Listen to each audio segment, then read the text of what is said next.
Assalamualaikum anak-anak. Hari ini kita bertemu lagi bersama Bunda Tasya dalam pembelajaran fikih dengan materi sholat fardu. Nah, sekarang coba kalian amati gambar yang ada di sini. Apa yang kamu ketahui tentang gambar tersebut? Kalau belum ada yang mau jawab, Bunda ingin bertanya dulu. Apa sih yang dimaksud dengan sholat fardu?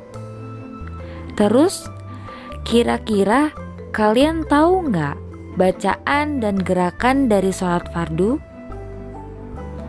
Terus, kenapa ya kita harus sholat fardu? Sekarang Bunda ingin menjelaskan sedikit.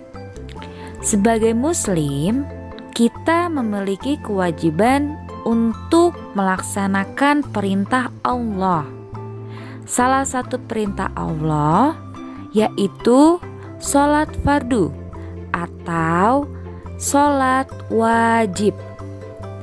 Sholat wajib bagi umat Islam ada 5 dalam sehari, yaitu sholat subuh, sholat zuhur, sholat asar, sholat maghrib, dan juga sholat isya.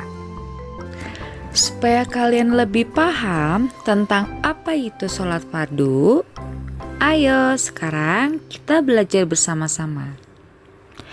Makna sholat sendiri dibagi menjadi 2, yaitu secara bahasa dan istilah.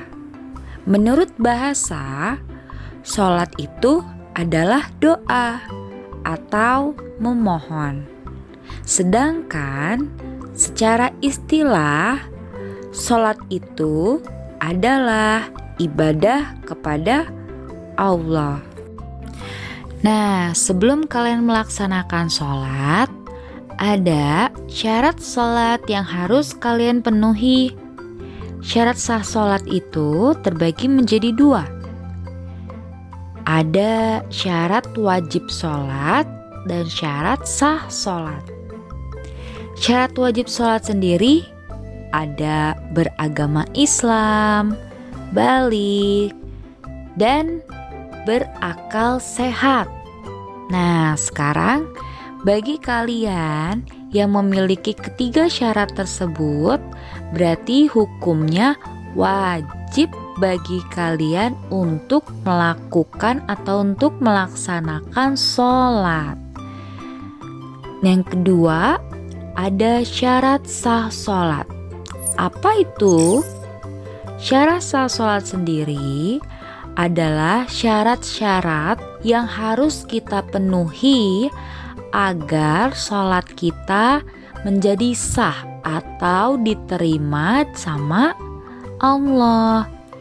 Syarat-syaratnya itu ada suci badan, pakaian, tempat sholat dari najis.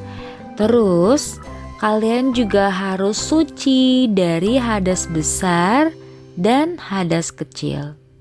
Selain itu, ketika sholat kalian juga harus menutup auratnya. Bagi yang laki-laki, auratnya dari tali pusar sampai lutut. Sedangkan yang perempuan, batas auratnya adalah seluruh tubuh, kecuali wajah dan kedua telapak tangan. Lalu, ketika kalian sholat, kalian juga harus menghadap kiblat.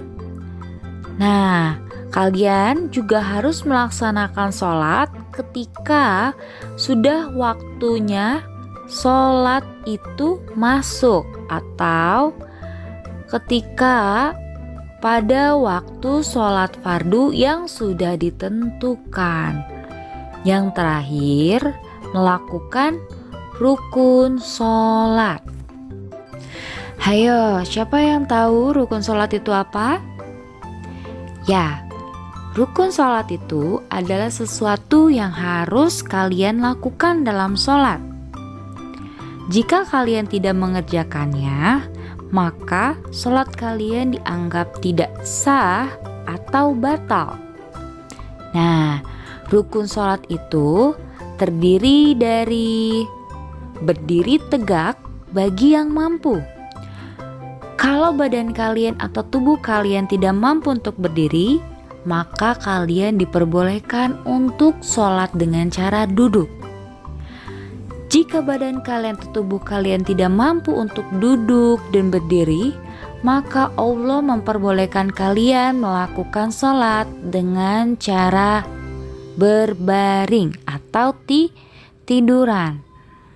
Nah, Bunda, kalau misalkan berdiri tidak bisa, duduk tidak bisa, berbaring juga tidak bisa, maka Allah menganjurkan lagi untuk sholat dengan cara mengedipkan mata kalian atau dengan cara memberikan isyarat. Yang kedua, niat sholat.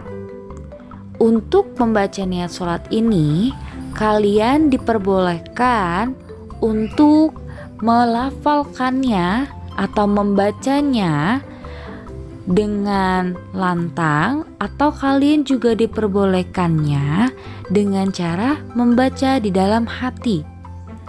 Yang ketiga, takbiratul ihram sambil mengangkat kedua tangan kalian. Yang keempat, membaca surat Al-Fatihah pada setiap rokaatnya. Yang kelima, ruku. Yang keenam, i'tidal. Yang ketujuh, sujud. Yang kedelapan, duduk di antara dua sujud. Yang kesembilan, duduk tasyahud akhir. Nah, jangan lupa kalian mengerjakannya harus dengan cara tumakninah. Tumakninah adalah berhenti sebentar dengan tenang. Jadi kalian dianjurkan untuk melakukannya tidak tergesa-gesa atau tidak terburu-buru, harus dengan perlahan.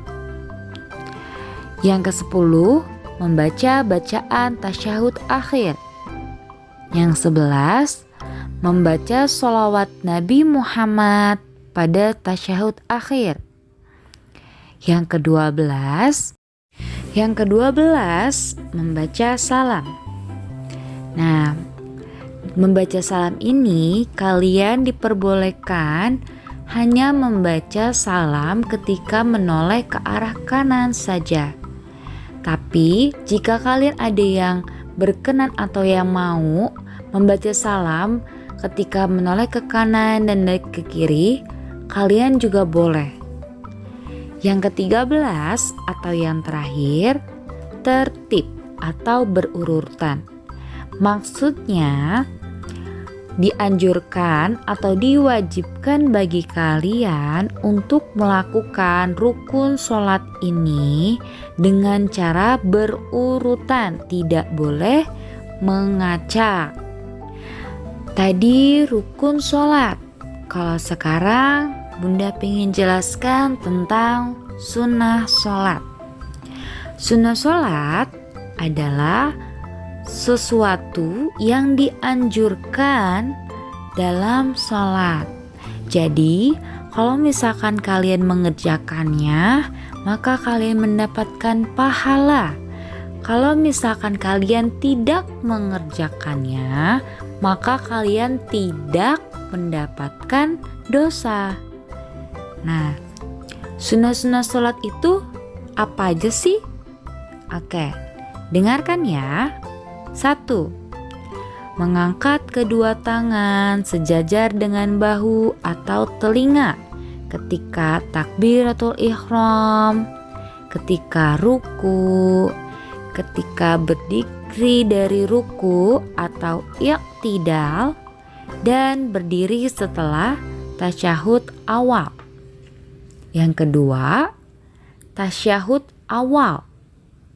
Yang ketiga, meletakkan telapak tangan kanan di atas punggung tangan kiri. Yang keempat, mengarahkan pandangan mata ke arah tempat sujud. Yang kelima, membaca doa iftitah atau pembukaan setelah takbiratul ihram. Yang keenam, membaca tasbih ketika ruku dan sujud. Yang ketujuh, membaca salam kedua menengok ke arah kiri. Jadi, apabila poin-poin ini tidak kalian kerjakan, kalian tidak mendapatkan dosa, tapi kalian tidak mendapatkan pahala. Maka alangkah baiknya bagi kita untuk mengerjakan sunnah-sunnah sholat ini agar kita semua mendapatkan pahala dari Allah Subhanahu wa Ta'ala. Alhamdulillah, semua materi pelajaran kita hari ini sudah selesai. Sekarang, mari kita akhiri pembelajaran dengan membaca Alhamdulillah.